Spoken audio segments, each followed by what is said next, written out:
இயேசு கிறிஸ்துவின் நாமத்துல இந்த காலை வேளையில கூடி வந்திருக்கிற ஒவ்வொருவரையும் அன்போடு கூட நான் வாழ்த்துறேன், ஆசீர்வதிக்கிறேன்.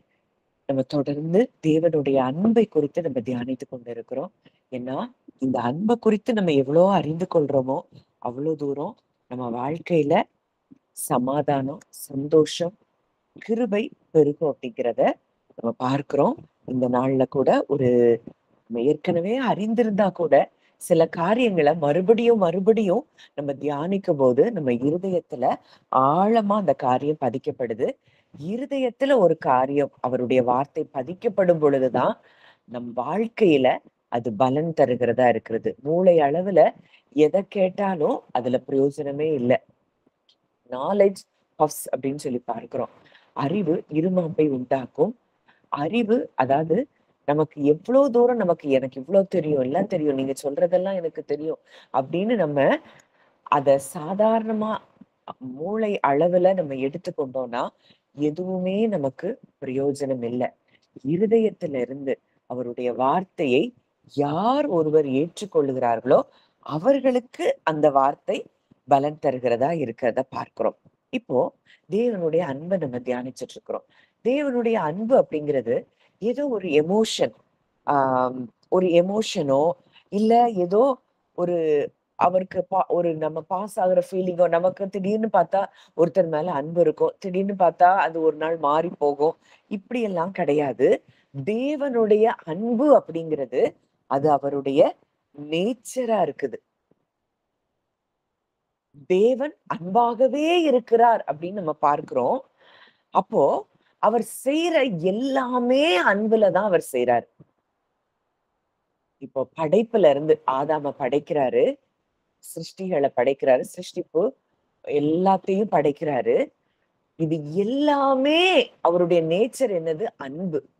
அன்புல இருந்துதான் எல்லாத்தையும் தொடங்குறாரு.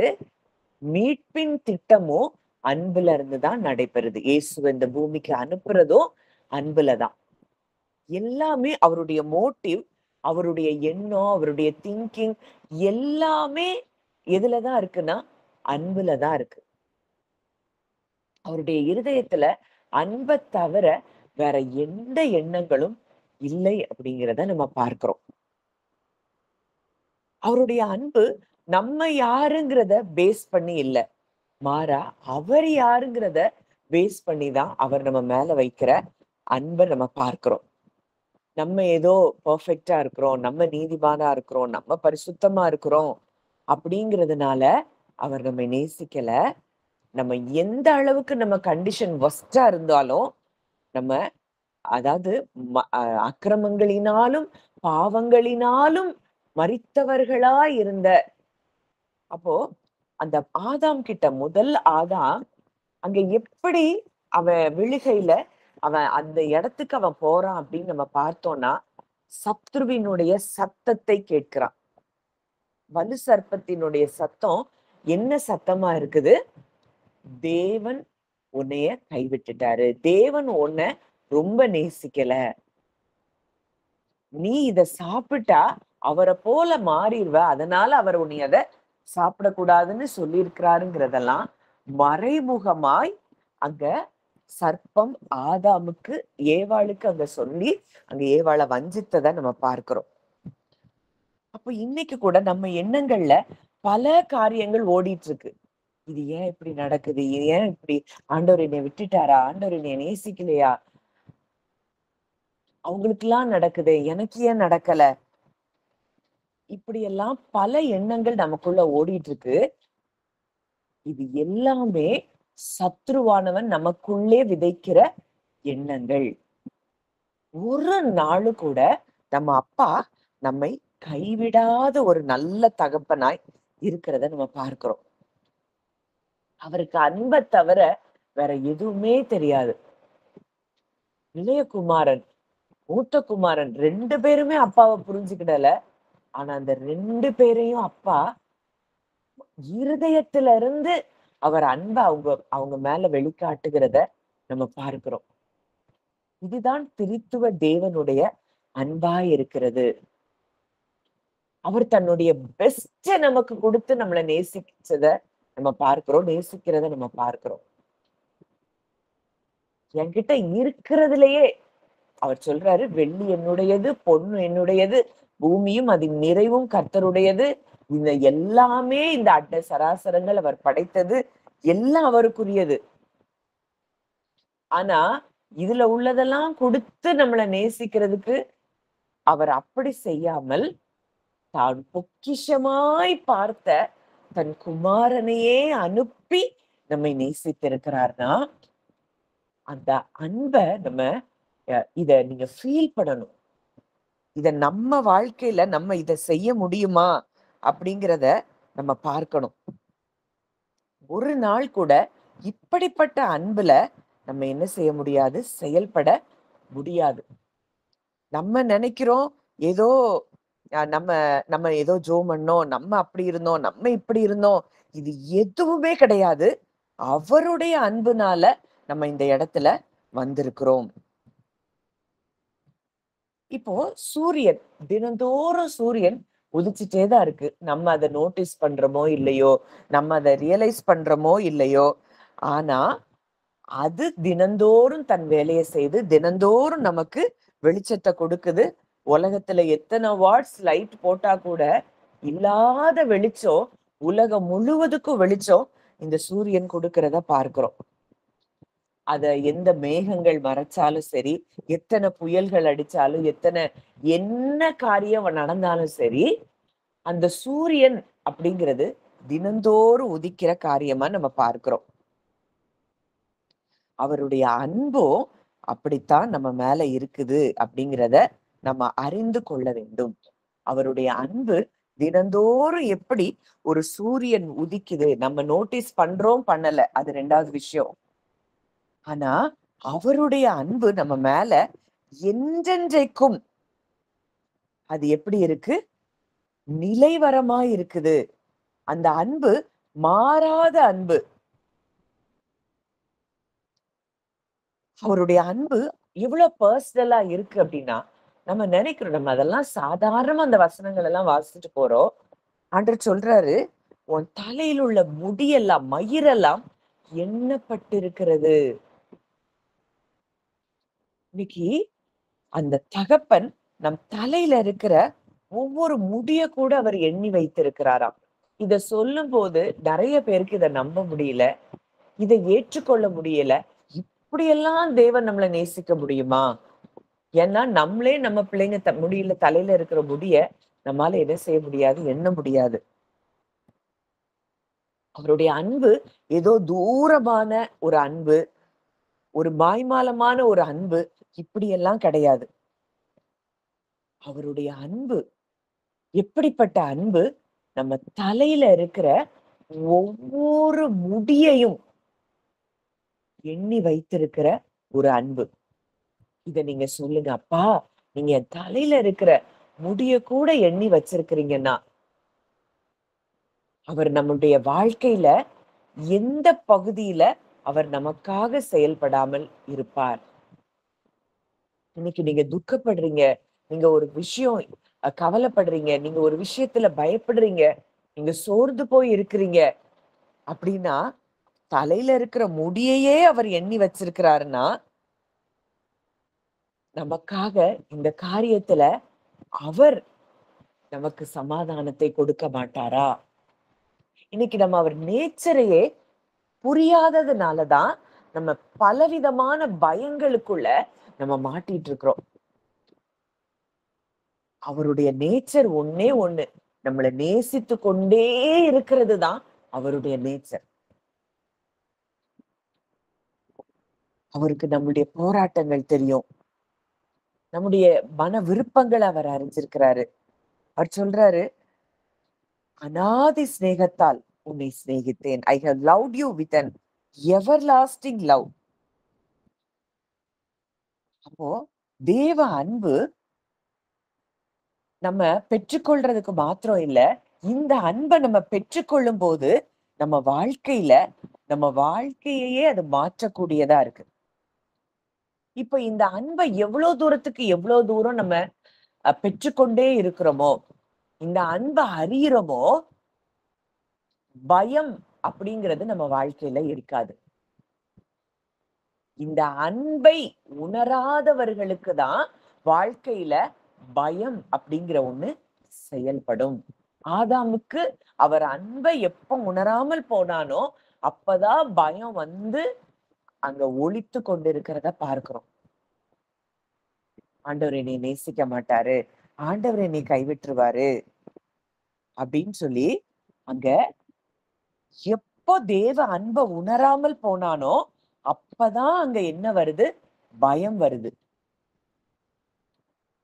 எப்ப ஒரு மனுஷன் அவருடைய அன்பை ஆழமா உணர்ந்து கொள்ளுகிறானோ அப்ப அவனுக்கு பயம் அவனை விட்டு வெளியேறுது, வெட்கம் அது கரைஞ்சு போகுது, நம்பிக்கையும் விசுவாசமும் பெருகுகிறத பார்க்கிறோம். வேதத்துல பார்க்கிறோம், விசுவாசத்தினால் வராத யாவும் பாவமே. அப்போ இந்த விசுவாசம் எப்ப வரும்? அவரோட அன்பை அறிந்து கொள்ள அறிந்து கொள்ள அறிந்து கொள்ள மாறாத ஒரு நம்பிக்கையும் விசுவாசமும் நமக்குள்ள பெருகும். நம்ம தைரியமா என்ன செய்ய ஆரம்பிக்கிறோம்? வாழ ஆரம்பிக்கிறோம்.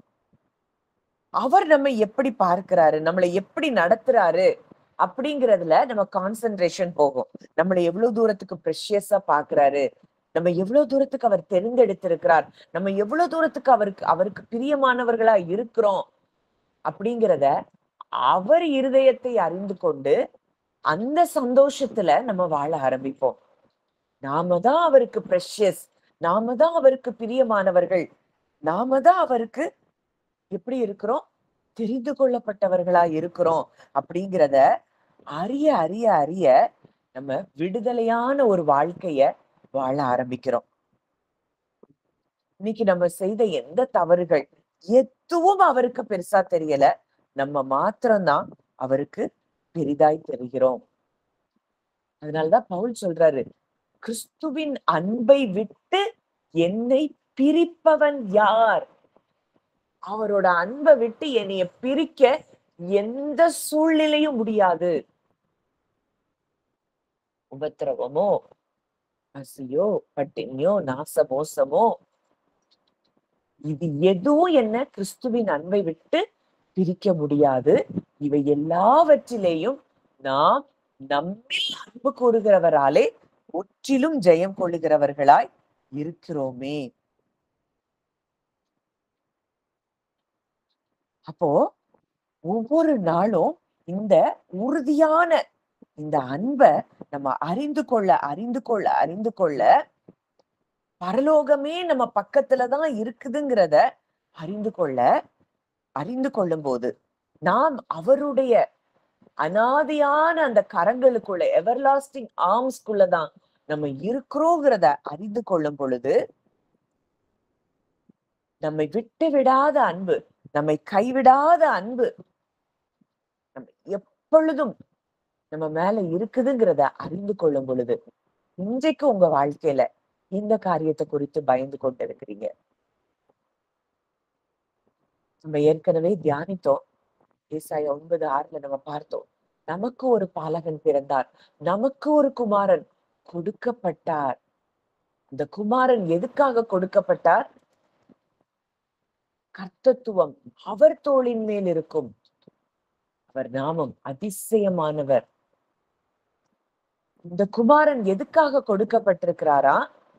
ஆளுகை முழுவதும் அவர் கரத்துல இருக்கு. இன்னைக்கு நம்ம அவரை ஏற்றுக்கொண்ட பிள்ளைகளுடைய வாழ்க்கையில எந்த சூழ்நிலையையும் ஆளுகை செய்து மாற்றக்கூடிய வல்லமை நிறைந்தவர் தான் அவர். கர்த்தத்துவம். அப்போ இன்னைக்கு நீங்க எந்த சூழ்நிலையை குறிச்சு பயந்துட்டு இருக்கிறீங்க, சோர்ந்து போய் இருக்கிறீங்க? அப்பா, என் வாழ்க்கைய நீங்க ஆளுகை செய்து கொண்டிருக்கிறீங்க. இந்த சூழ்நிலை எதுவும் என்னை அசைக்க முடியாது, என்னை பயமுறுத்த முடியாது, என்னை கலங்கடிக்க முடியாது. ஏன்னா இந்த தீமையையும் என் வாழ்வில் நன்மையாக மாறச் செய்கிற ஒரு தேவன் என்னோடு கூட நீர் இருக்கிறீர். ஏன்னா நீங்க தான் ஆளுகை செய்கிறீர். அதிசயமானவர். என் வாழ்க்கையில இந்த காரியங்கள்ல அதிசயத்தை செய்யும்படியாகத்தான் ஒரு குமாரன் எனக்காக கொடுக்கப்பட்டிருக்கிறார். உம்முடைய குமாரனை நீர் எனக்காக கொடுத்திருக்கிறீர். ஆலோசனை கர்த்தராய் நீர் எனக்காக குமாரனை கொடுத்திருக்கிறீர். வல்லமையுள்ள தேவனாய் என் வாழ்க்கையில நான் இந்த காரியத்துல எந்த வேலையும் செய்ய முடியாது. ஆனா வல்லமையுள்ள ஒரு குமாரனை எனக்காக கொடுத்திருக்கிறபடியினால என் வாழ்க்கையில எல்லா காரியங்களிலும் எனக்கு ஜெயத்தை கொடுக்க வல்லமையுள்ளவர் ஒருவர் என்னோடு இருக்கிறார். அதனால நான் எதை குறிச்சு பயப்படணும்? அவர் நித்திய பிதா, சமாதான பிரபு. என் வாழ்க்கையில சமாதானத்தை கொடுக்கிற ஒரு நல்ல நேசர் என் கூட இருக்கிறார். யார் என்ன வேணாலும் யோசிக்கட்டும், என்ன வேணாலும் திங்க் பண்ணட்டும், என்ன வேணாலும் பேசட்டும், ஆனா எனக்கு சமாதானத்தை கொடுக்கக்கூடிய பிரின்ஸ் ஆஃப் பீஸ், சமாதானத்தின் பிரபு என் கூட இருக்கிறார். இத நீங்க எந்த அளவுக்கு இருதயத்துல நீங்க விசுவாசிக்கிறீங்களோ உங்க வாழ்க்கையில வசனம் சொல்லுது, அவரே தேவனால் நமக்கு நீதியும் சமாதானமும் பரிசுத்தமும் மீட்புமா இருக்கு, ஞானமும் பரிசுத்தமும் மீட்புமா இருக்கிறார்னு பார்க்கிறோம். அப்ப அவரே நமக்கு ஞானமா இருக்கிறாரு, பரிசுத்தமா இருக்கிறாரு, மீட்பா இருக்கிறாரு, சமாதானமா இருக்கிறாரு. நீங்க எனக்கு சமாதானமா இருக்கிறீங்க. சூழ்நிலை எதிரா இருக்கலாம், ஆனா அப்படி சொல்லி பாருங்க, உங்க சூழ்நிலைகள்ல நிச்சயம் அவர் சமாதானத்தை உண்டு பண்ணுவார். அந்த இளைப்பாறுதலுக்குள்ள நம்ம எப்ப வர்றோமோ அப்பதான் ஆண்டவருடைய அன்பை அதிகமாய் நம்ம புரிய ஆரம்பிக்க முடியும். அவருடைய அன்பை அறிஞ்சாதான் இளைப்பாறுதல்ல வர முடியும். அந்த அன்பை அறிய அறிய அறிய அறிய தேவ சமாதானம் நம்ம உள்ளத்துல பெருக ஆரம்பிக்கும். கிறிஸ்துவின் சிந்தை அதுதான். அவருக்கு பிதாவை குறித்து ஒரு நேரம் கூட பயமோ சந்தேகமோ கலக்கமோ சோர்வோ வரவே இல்லை. இதுதான் கிறிஸ்து பிதாவை அறிந்து கொண்ட ஒரு அன்பு. அவர் அப்படி அறிந்து வைத்திருந்தார். எனக்காக எந்த நேரமும் பரலோகம் ஆக்டிவா செயல்படுதுங்கிறத கிறிஸ்து அறிந்து வைத்திருந்தார்.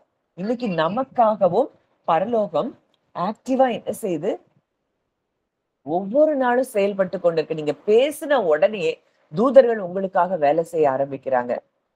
உங்களுக்காக 24 மணி நேரமும் தூதர்களுடைய பாதுகாப்பு இருந்து கொண்டே இருக்குது. ஏன்னா நாம் எல்லாரும் யாருக்குரியவர்கள்?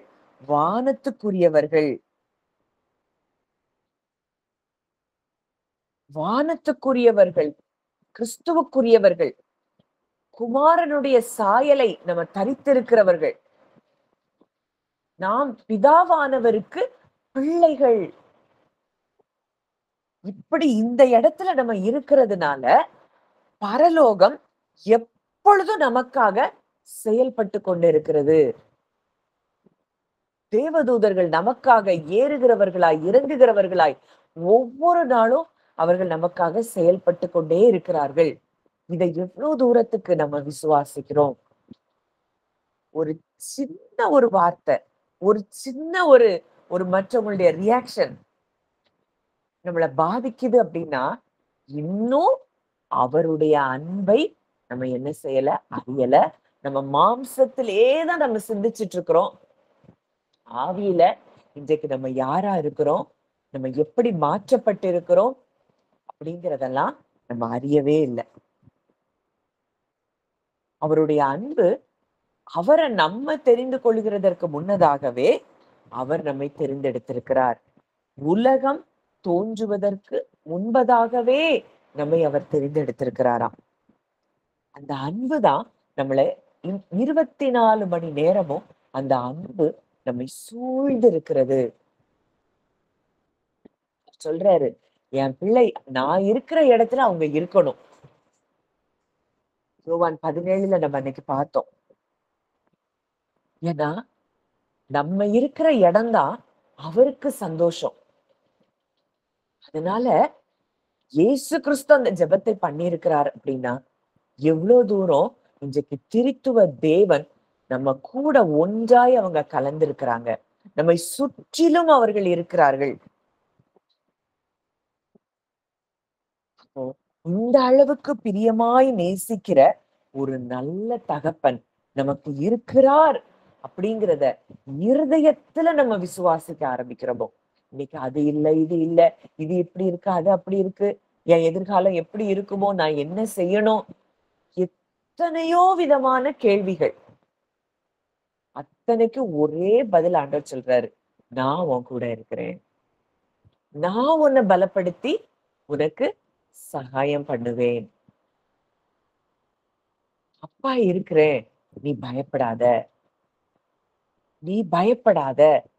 இதை எத்தனை முறை நம்ம படிச்சாலும் மறந்து போகுது. காரணம் என்னன்னா, இந்த முதல் ஆதாமுக்குள்ளேயே நம்ம வாழ்ந்து கொண்டு இருக்கிறோம். ஆவியில நம்ம இன்னும் வாழ்க்கைய சிலர் தொடங்கவே இல்லை, சிலர் தொடங்கினாலும் அதுல நிலைச்சிருக்காதபடியினாலதான் நம்ம மனுஷங்களை குறித்து திங்க் பண்ணி, மனுஷ வார்த்தைகளை திங்க் பண்ணி, சூழ்நிலைகளை பார்த்து பயந்து கொண்டே இருக்கிறோம். இந்த ஒரு மனுஷன் ஆவியினால நடத்தப்படுகிறானோ, ஆவியினால நடத்தப்படுகிறவனுக்கு ஒரு விஷயம் நல்லா தெரியும், தேவன் தன்னை எப்பொழுதும் சூழ்ந்திருக்கிறார். இன்றைக்கு நான் தேவனுக்கு பிள்ளையாய் இருக்கிறேன். அங்க வசனம் சொல்லுது, நாம் தேவனுடைய பிள்ளைகளாய் இருக்கிறோம் என்று ஆவியானவர் தாமே நம்முடைய ஆவியுடனே சாட்சி கொடுக்கிறார். ஒவ்வொரு சூழ்நிலையிலையும் இந்த ஆவியானவர் எதிரான சூழ்நிலைகள் வரும்போது சாட்சி கொடுக்கிறார். நீ பயப்படாத, நீ அவருக்கு பிள்ளை. இந்த சூழ்நிலையை பார்த்து நீ திகைச்சு போகாத, நீ அவருக்கு பிள்ளை. குமாரனையே கொடுத்திருக்கிறார்னா உனக்காக இதை அவர் செய்ய மாட்டாரா? இதெல்லாம் ஆவியில நடத்தப்படுகிறவங்களுக்கு ஆவியானவர் உள்ள இருந்து பேசிட்டே இருப்பார். மாம்சத்துல நடத்தப்படுகிறவங்களுக்கு இந்த ஸ்லாக்கியம் இல்ல, இந்த ஸ்லாக்கியம் இல்லாததுனால அவங்க மரணத்துக்குள்ளேயே வாழ்ந்து கொண்டு இருக்கிறாங்க. மரணம் அப்படின்னா தேவனை விட்டு பிரிந்ததை போல ஒரு உணர்விலேதான் அவங்க எப்பவும் இருப்பாங்க. தேவனை எங்கேயோ தூரமா இருக்கிறாரு, நம்ம கஷ்டம்லாம் அவருக்கு தெரியுமா அப்படின்னு தூரமா பார்த்து கொண்டு இருப்பாங்க. ஆனா ஆவியினால் நடத்தப்படுகிறவர்கள் தேவனுடைய புத்திரரா இருக்கிறார்கள். முதிர்ச்சி அடைந்த பிள்ளைகள் யாரு? தேவ ஆவியினால் நடத்தப்படுகிறவர்கள், ஆவியானவரால் நடத்தப்படுகிறவர்கள். இந்த மாம்ச சிந்தையில மரணத்தின் சிந்தனையிலேயே நம்ம வாழ்ந்து தேவனை நம்ம டேஸ்ட் பண்ண முடியுமானா நிச்சயமா முடியாது. எந்த ஒரு மனுஷனுடைய கான்சியஸ்னஸ் ஷிஃப்ட் ஆகுதோ, ஆவியில செயல்பட ஆரம்பிக்கிறானோ, அவன்தான் எப்பொழுதும் சமாதானத்திலையும் சந்தோஷத்திலையும் ஜீவன்லையும் இருக்க முடியும். ஆவியின் சிந்தை ஜீவனும் சமாதானமும் ஆகும். இன்னைக்கு நீங்க எதை சிந்திச்சிட்டு இருக்கிறீங்கிறதை வச்சே நீங்க ஜீவன்ல இருக்கிறீங்களா, மரணத்துல இருக்கிறீங்களாங்கிறத நீங்க அறிந்து கொள்ள முடியும். உங்க சிந்தனை யாரை குறிச்சு இருக்கு, எதை குறித்து இருக்கு? எந்த ஒரு மனிதன் தேவனை குறித்து, அவருடைய வல்லமையை குறித்து, அவருடைய அன்பை குறித்து, அவர் எவ்வளவு ஜீவன் உள்ளவர், அவர் எவ்வளவு உண்மை உள்ளவர், அவர் எவ்வளவு அன்புள்ளவர், இப்படிங்கிறதெல்லாம் அவன் தியானம் இருக்குதோ அவன் ஆவிக்குரியவன். கிறிஸ்துவின் ஆவி இல்லாதவன் அவருடையவன் அல்ல அப்படின்னு சொல்லி பார்க்கிறோம். இப்ப நம்ம எல்லாருக்கும் கிறிஸ்துவின் ஆவிதான் இருக்குது. ஆனா இந்த ஆவியில நம்ம செயல்படுகிறோமா இல்லையாங்கிறது தான் கேள்விக்குறியா இருக்கு. இந்த ரோமர் 8 இன்னைக்கு நீங்க மெடிடேட் பண்ணி பாருங்க, ஆழமா நீங்க தியானிச்சு பாருங்க. அதுல சொல்லப்பட்டிருக்கிற காரியங்கள் எல்லாமே ஆவியின் சிந்தை, மாம்ச சிந்தை. இந்த ஆவியின் சிந்தை உடையவனுக்கு தான் தேவ அன்பை ஆழமா அறிய முடியும். மாம்சத்தின்படி நடவாமல் ஆவியின்படி நடக்கிற நம்மிடத்தில் நியாயப்பிரமாணத்தின் நீதி நிறைவேறும்படிக்கு அப்படி செய்தார். மாம்சத்தின்படி நடக்கிறவர்கள் மாம்சத்துக்குரியவைகளை சிந்திக்கிறார்கள். ஐம்புலன்கள் சொல்றதான் இவங்க சிந்திச்சுட்டே இருப்பாங்க. அவங்க சொன்னது, இவங்க சொன்னது, அவங்க நம்ம பார்த்தது, கேட்டது, உணர்றது,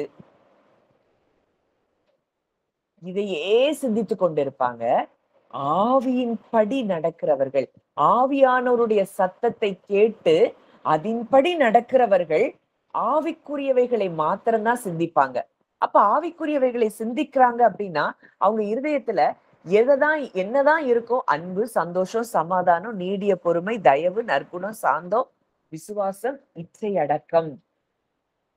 இதெல்லாம் ஆவியின்படி நடக்கிறவங்களுக்கு இந்த எண்ணம் மாத்திரம்தான் இருக்கும்.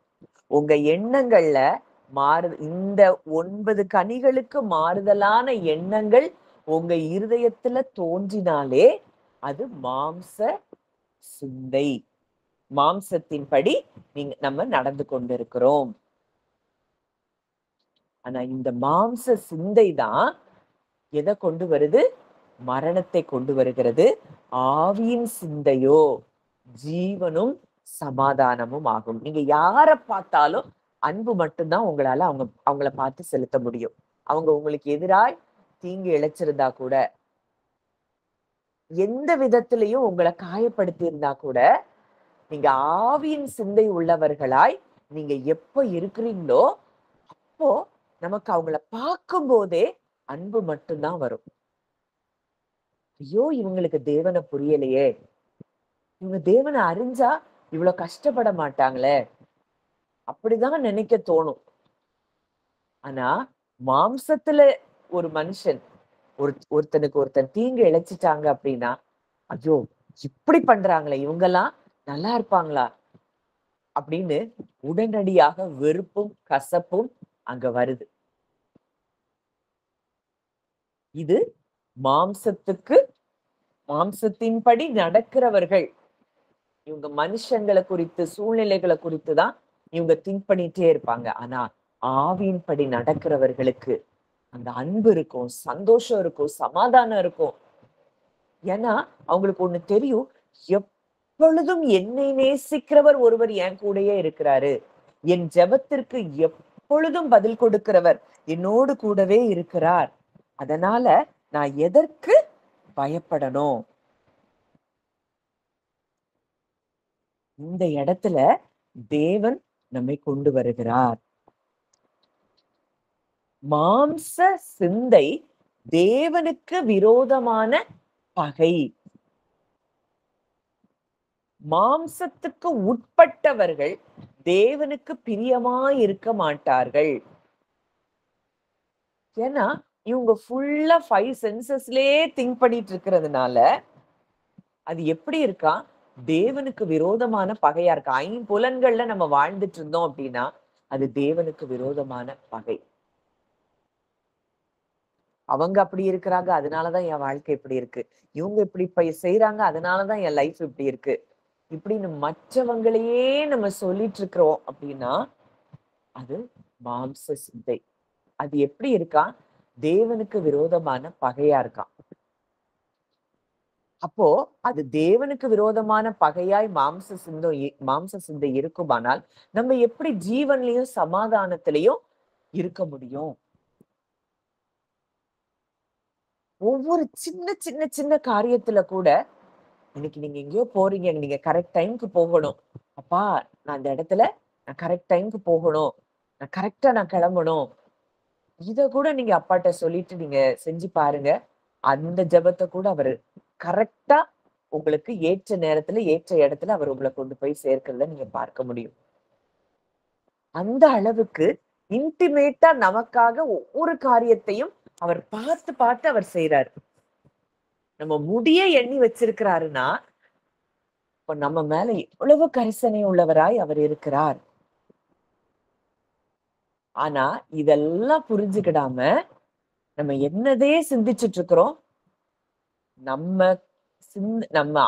சிந்தனையில மாம்ச எண்ணங்கள்ல என்ன வருதோ அதையே சிந்தித்து உட்கார்ந்து கொண்டிருக்கிறோம்.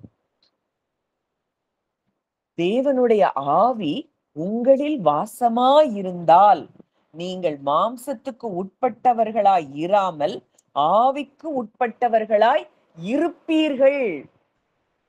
கிறிஸ்துவின் ஆவி இல்லாதவன் அவருடையவன் அல்ல. அப்போ இன்னைக்கு ஆவியானவர் நம்ம கூட இருக்கிறாரு. அவர் சத்தத்தை நாம் கேட்க வேண்டிய இடத்துல அவசியமாய் நம்ம அவருடைய சத்தத்தை மாத்திரம் கேட்க வேண்டிய இடத்துல நம்ம இருக்கிறோம். நம்ம எப்படி எதுக்கு உட்பட்டு இருக்கிறோமா? ஆவிக்கு உட்பட்டு இருக்கிறோம். எப்படி ஆதாம் விழுந்து போன ஆதாம் அவன் மாம்சத்துக்கு உட்பட்டவனா இருந்தான். இன்னைக்கு கிறிஸ்துவுக்குள்ள இரண்டாம் ஆதாமாகிய கிறிஸ்துவுக்குள்ள நம்ம வந்தபடியினால நம்ம ஆவிக்கு உட்பட்டவர்களா இருக்கிறோங்கிறத நம்ம முதல்ல அறிந்து கொள்ளணும். இந்த 5 சென்சஸ் சொல்றது நான் கிடையாது, அது என் சூழ்நிலை கிடையாது. நான் ஆவிக்குள்ள வந்துட்டேன். எனக்கு என்றென்றைக்கும் ஜீவனும் சமாதானமும் தான் என் வாழ்க்கையில செயல்படும். இத நீங்க சொல்லி பாருங்க. உங்க வாழ்க்கையில ஜீவன் இல்லாத இடங்கள்ல எல்லாம் ஜீவன் கடந்து வருகிறத நீங்க பார்ப்பீங்க. மேலும் கிறிஸ்து உங்களில் இருந்தால் சரீரமானது பாவத்தி நிமித்தம் மரித்ததாயும் ஆவியானது நீதிய நிமித்தம் ஜீவன் உள்ளதாயும் இருக்கும். கிறிஸ்து நமக்குள்ள இருக்கிறாரு. நம்ம பார்க்கிறோம் கொலோசியர் 1:27 கிறிஸ்துவானவர் மகிமையின் நம்பிக்கையாக உங்களுக்குள்ளே இருப்பதே அந்த ரகசியம். அவர் நம்ம கூட இன்னைக்கு ஒன்னா கலந்து இன்றைக்கு நமக்குள்ளதான் கிறிஸ்து இருக்கிறார். அப்படின்னா நம்ம சரீரம் பாவத்து நிமித்தம் மரிச்சு போயிட்டு. அப்போ இந்த ஐம்புலன்கள் எல்லாம் எது மாம்சத்துக்குரியது, அது எல்லாம் மரிச்சு போயிட்டு ஆவியானது நீதி நிமித்தம் ஜீவன் உள்ளதா இருக்கு. இன்னைக்கு நம்ம ஸ்பிரிட் தான் என்ன செய்து வாழ்ந்து கொண்டிருக்குது. இந்த ஸ்பிரிட்ல இருந்து நம்ம வாழ ஆரம்பிச்சோம் அப்படின்னா நம்ம சரீரம் வரைக்கும் இந்த மேனிஃபெஸ்டேஷனை நம்ம பார்க்க முடியும். நாம் யார் அப்படிங்கிறத ஆழமாய் அறிந்து கொண்டு நம்ம வாழ ஆரம்பிக்கும் போது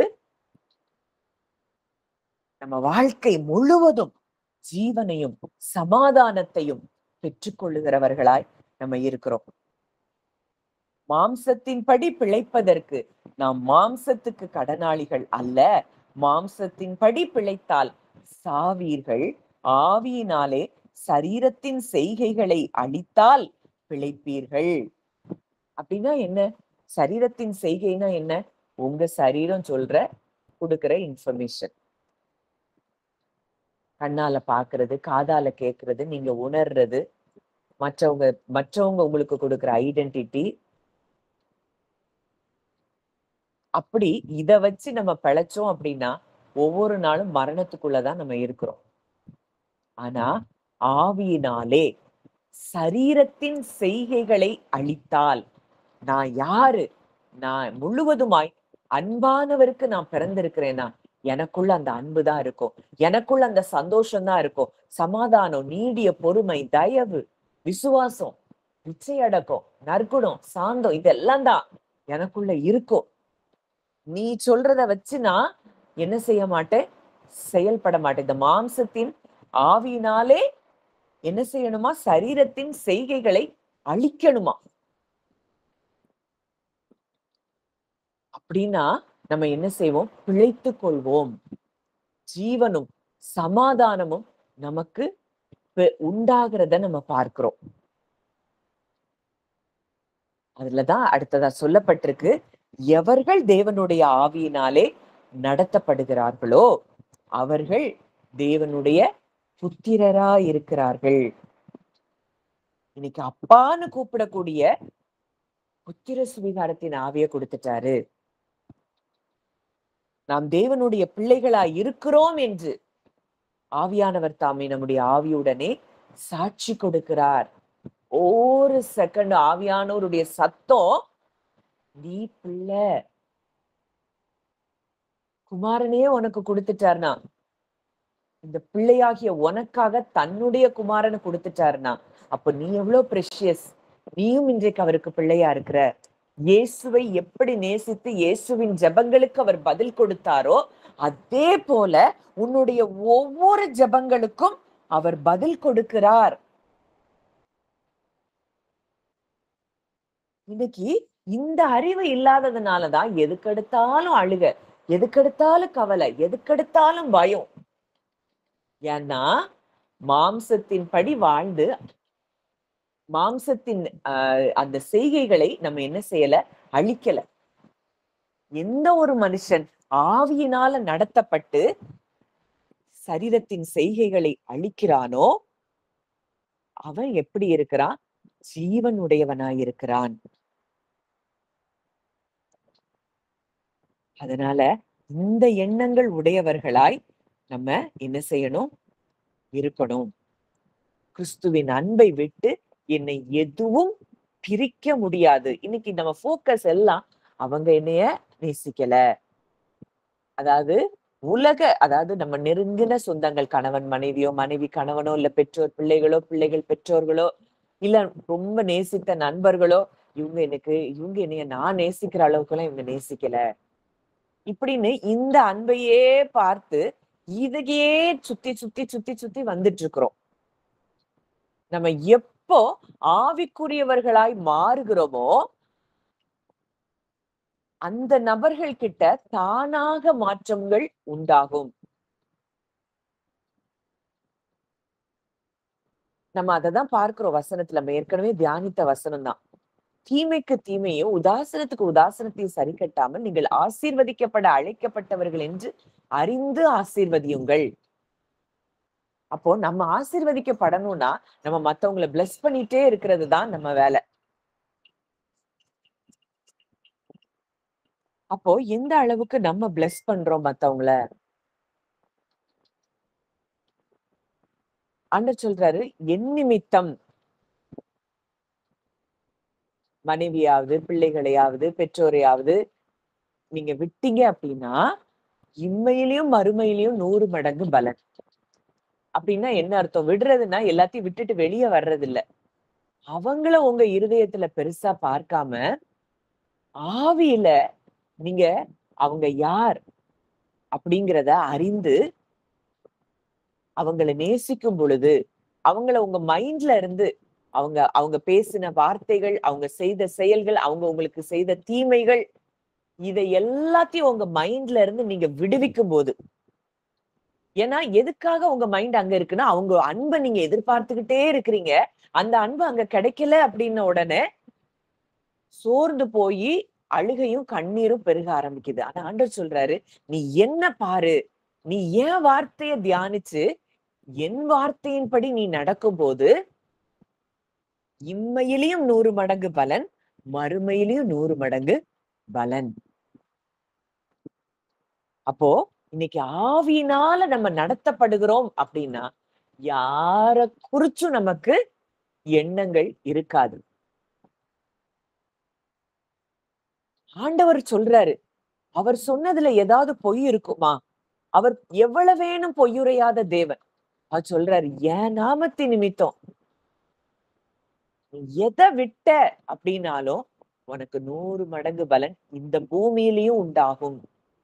அப்படிப்பட்ட மனிதர்கள் கிட்ட நீங்க தானாகவே மாற்றங்களை பார்க்க ஆரம்பிப்பீங்க. அதுக்கு நம்ம செய்ய வேண்டியது ஆவியினால் நாம் நடத்தப்படணும். அப்படிப்பட்டவங்களையும் மன்னித்து நேசித்து அவங்களையும் ஆசீர்வதிக்கும் போது அவங்க மாறுவாங்க. இல்லைன்னா எத்தனை வருஷம் போராடினாலும் மாற்றங்கள் உண்டாகாது. என் லைஃப்ல இதெல்லாம் நான் எக்ஸ்பீரியன்ஸ் பண்ணி சொல்லுகிற காரியங்கள். எப்ப வரைக்கும் மனிதர்களுடைய அன்புக்காக ஏங்கி ஓடிட்டு இருந்தனோ அது வரைக்கும் எல்லா பக்கமும் அடிதான். ஆனா கிறிஸ்துவை நோக்கி பார்த்து அவர் என்ன சொல்றாரோ அவருக்கு பிரியமா நான் எப்படி வாழணும் அப்படின்னு நான் யோசிக்க ஆரம்பித்த பிறகு சம்மந்தப்பட்ட அந்த மக்கள் அவங்களே தேடி வருகிறத என் வாழ்க்கையில நான் பார்க்க முடியுது. அப்போ எந்த அளவுக்கு ஸ்பிரிச்சுவல் லாஸ் அது இருக்கு. இததான் இயேசு கிறிஸ்து சொல்றாரு. விடுதலை பண்ணுங்கள், அப்பொழுது விடுதலை பண்ணப்படுவீர்கள். அவர் சொல்ற ஒவ்வொரு வார்த்தையையும் நம்ம லைஃப்ல நம்ம எடுத்து நம்ம அத பிராக்டிஸ் பண்ணோம். ஆவியினால நம்ம நடத்தப்படுறோம் அப்படின்னா, நிச்சயம் அது நமக்கு பலன் கொடுக்கும். நீங்கள் குற்றவாளிகள் என்று தீர்க்கப்படாதபடிக்கு மற்றவர்களை குற்றவாளிகள் என்று தீர்க்காதிருங்கள். யாரையும் நம்ம ஜட்ஜ் பண்ண வேண்டாம். இதெல்லாம் தேவன் கொடுக்கிற ஒரு வார்த்தையா இருக்கிறத நம்ம பார்க்கிறோம். அப்போ இன்றைக்கு தேவன் நம்மோடு கூட இடைப்பட்டு கொண்டிருக்கிறார். நம்ம ஆவியினால நடத்தப்படுறோமா? மாம்சத்தினால நடத்தப்படுறோமா? ஆவியினால நடத்தப்பட்டோம் அப்படின்னா நமக்கு ஒரு காலும் என்ன வராது, பயம் இருக்காது, குழப்பம் இருக்காது, கவலை இருக்காது, என்றென்றைக்கும் சமாதானம் இருக்கும். ஜீவன்ல தான் நம்ம இருப்போம். மரணம் அங்கே ஆளுகை செய்ய முடியாது.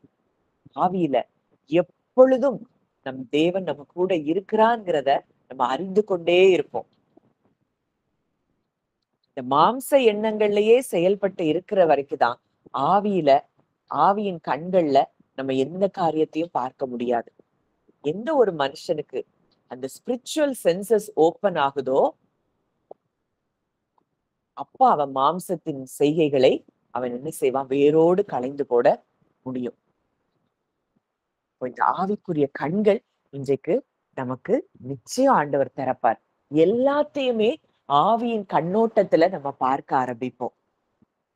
அவர் எப்படி சிந்திச்சாரோ, அவர் எப்படி யோசிச்சாரோ, அதுபடி நம்ம வாழ ஆரம்பிப்போம்.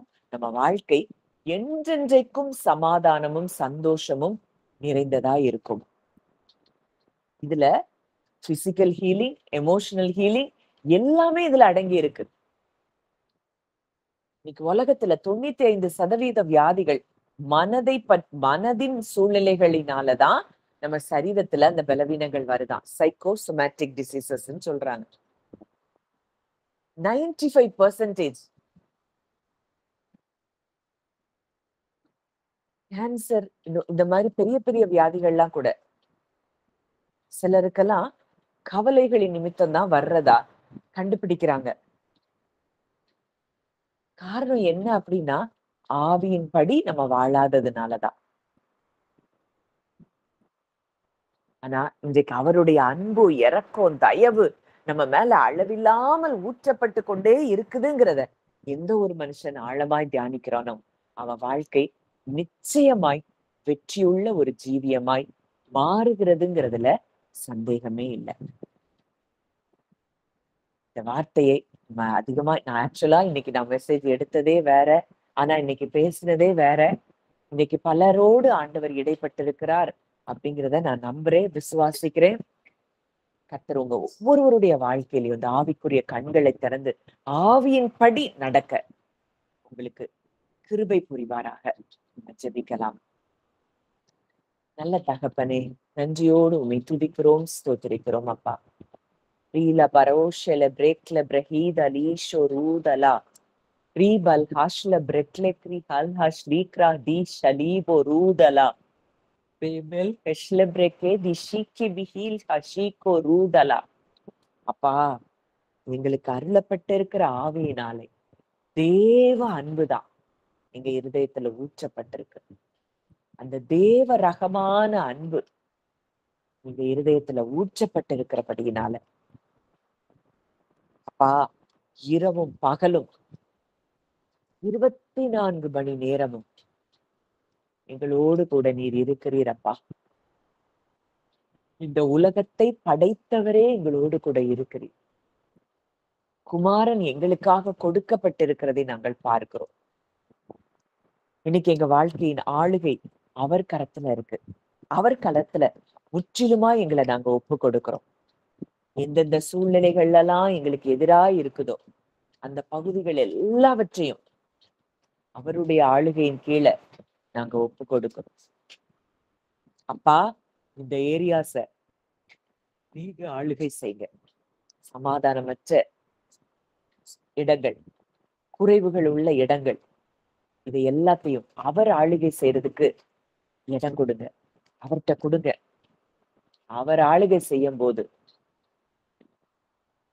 அங்க எல்லாமே வெற்றிதான். அப்பா, இந்த இடத்துல நான் இப்படி ஸ்ட்ரகிள் பண்றேன். இந்த இடத்தை நீங்க ஆளுகை செய்யும்படி நான் உங்கள்கிட்ட விட்டு கொடுக்கிறேன்.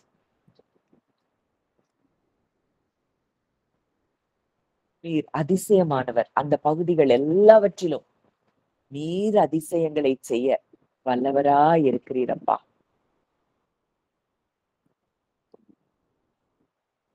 நீர் வல்லமையுள்ள தேவன். நீர் சமாதான பிரபு. ஆண்டவரே, அப்பா, இந்த குமாரன் எங்களுக்கு கொடுக்கப்பட்டிருக்கிற நோக்கம் எங்களுக்கு சமாதானத்தை கொடுக்கும்படியாக. இன்னைக்கு முழு பரலோகமும் எங்களுடைய ஒவ்வொரு வார்த்தைக்கும் அவங்க செயல்படும்படியாய் அவங்க கிரியை செய்து கொண்டிருக்கிறத நாங்க பார்க்கிறோம்பா. குமாரனுக்காக மூத்த முதற்பேரானவருக்காக இயேசு கிறிஸ்துவுக்காக பரலோகம் எப்படி செயல்பட்டதோ அதே போலதான் இன்றைக்கு எங்களுக்காகவும் செயல்படுகிறதை நாங்கள் விசுவாசிக்கிறோம்பா. ஒவ்வொரு நொடி பொழுதும் பரலோகம் ஆக்டிவா எங்களுக்காக செயல்படுகிறது. தூதர்கள் எங்களுக்காக செயல்பட்டு கொண்டே இருக்கிறாங்கப்பா. நாங்க அதை பார்க்கிறோம். உலகத்துக்கு ஒத்த வேஷம் தெரியாமல் தேவனுடைய நன்மையும் பரிபூரணமான சித்தமும் இன்னதென்று பகுத்தறியத்தக்கதாக உங்கள் மனம் புதிதாகிறதினாலே மறுரூபமாகுங்கள் என்று சொன்னவர். அப்பா, எங்கள் மனம் புதிதாகட்டும். நாங்க ஆவிக்குரியவர்கள். நாங்கள் ஆவியினால நடத்தப்பட, ஆவியினாலே சிந்திக்க, ஐம்புலன்கள் மாம்சத்தினால மாம்சத்தின்படி இருக்கிற சரீரத்தின் செய்கைகளை ஆவியினாலே அழித்தோம் என்றால் நீங்கள் பிழைப்பீர்கள் என்று சொல்லி பார்க்கிறோம்ப்பா. இன்றைக்கு எங்க ஐம்புலன்கள் சொல்லுகிற காரியங்களை தேவ ஆவியினால் நாங்கள் அழித்து போடுகிறோம் அப்பா. இது இல்ல, இது எங்க ரியாலிட்டி இல்ல. எங்க ரியாலிட்டி நாங்க கிறிஸ்துவுக்குள் இருக்கிறோம். கிறிஸ்து எங்களுக்குள் இருக்கிறார். கர்த்தத்துவம் அவர் தோளின் மேல் இருக்கிறது. எங்க வாழ்க்கையின் எல்லா பகுதிகளிலும் ஆளுகை செய்ய அவரிடத்துல நாங்க எங்களை விட்டு கொடுக்கிறோம். அப்பா, உங்கள்கிட்ட நாங்க விட்டு கொடுக்கிறோம். நீர் அதிசயமான காரியங்களை எங்கள் வாழ்க்கையில நீர் செய்கிறீரப்பா. தகப்பனே, இந்த எண்ணம் இப்ப ஜெபிக்கும் போது மாத்திரம் இல்ல, எங்களுடைய வாழ்க்கையா இது மாறட்டும்ப்பா. எங்களுக்கு எதிராய் பேசின செயல்பட்ட எல்லாரையும் நாங்க மனதார மன்னிக்கிறோம். நாங்க பிளஸ் பண்றோம்ப்பா. இதுதான் ஆவியின் சிந்தை. ஐம்புலன்கள் அவங்க என்ன வேணாலும் சொன்னது ஐம்புலன்கள் சொல்லிட்டே இருக்கலாம். நாங்க இன்றைக்கு ஆவியின் சிந்தை உள்ளவர்களாய் அந்த சரீரத்தின் செய்கைகளை நாங்கள் அழித்து போடுகிறோம் அப்பா.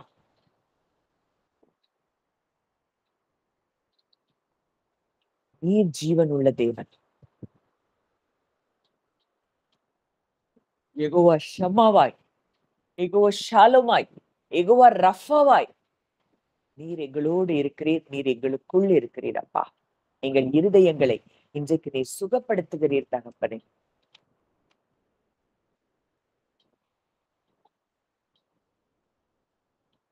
Ibala hashele brekle brehida lisho rudala rekel meshle breke di shalibo ruka ruraba lebele hashlem brekle kredi kalimo rushalaba. அப்பா, உம்மை நன்றியோடு துதிக்கிறோம், ஸ்தோத்திரிக்கிறோம் அப்பா. தகப்பனே, இந்த அருமையான காலை வேளையிலும் உன்னுடைய பிள்ளைகளாய் நாங்கள் ஒருமனப்பட்டு இந்த இடத்துல கூடி வந்திருக்கிறோம் அப்பா. உங்க அன்புல நிறைஞ்சு நாங்க ஒரு மனதோடு ஒருவருக்காக ஒருவர் ஜெபிக்கிறோம்ப்பா. இங்க இடத்துல வந்திருக்கிற அனைவரும் நாங்க எல்லாருமே ஆவியினால நடத்தப்பட, ஆவியினாலே நாங்கள் சரீரத்தின் செய்கைகளை அழித்து போட எங்களுக்கு கிருபை தாங்கப்பா. அப்பா, ஒவ்வொருவருக்காகவும் நான் ஜெபிக்கிறேன்ப்பா. இதை கேட்க போகிற ஒவ்வொருவருக்காகவும் நாங்கள் ஜெபிக்கிறோம்ப்பா. ஐம்புலன்கள் சொல்லுகிற காரியங்களை வச்சு நாங்க யாரையும் நாங்க யோசிக்க கூடாது, திங்க் பண்ணக்கூடாது. உங்க உங்க சிந்தனை உங்களை மறிதளித்து உங்களை சிலுவைக்கு நேராய் கொண்டு போன யூதாச கூட நீங்க சிநேகிதனேன்னு கூப்பிட்டீங்கப்பா. அந்த அன்புதான் எங்களுடைய அன்பு. அந்த அன்புதான் எங்க இருதயத்துல ஆவியில நீங்க ஊற்றி இருக்கிறீங்க. அந்த அன்புல இருந்து நாங்க செயல்பட, ஒவ்வொரு நாளும் அந்த அன்புல இருந்து நாங்க செயல்பட எங்களுக்கு கிருபை தாங்க. ஆவியினாலேயே நாங்க நடத்தப்பட, அப்பா, நாங்க ஆவியினால நடத்தப்படுவதற்கு எங்களை நாங்கள் ஒப்பு கொடுக்கிறோம் அப்பா. இங்கு வந்த ஒவ்வொருவரையும் மனதார உங்க பிள்ளையாய் ஆசீர்வதிக்கிறேன், பிளஸ் பண்றேன். ஒவ்வொருவருடைய ஆவியிலையும் இன்றைக்கு உங்க கிருபை பெருகட்டும்.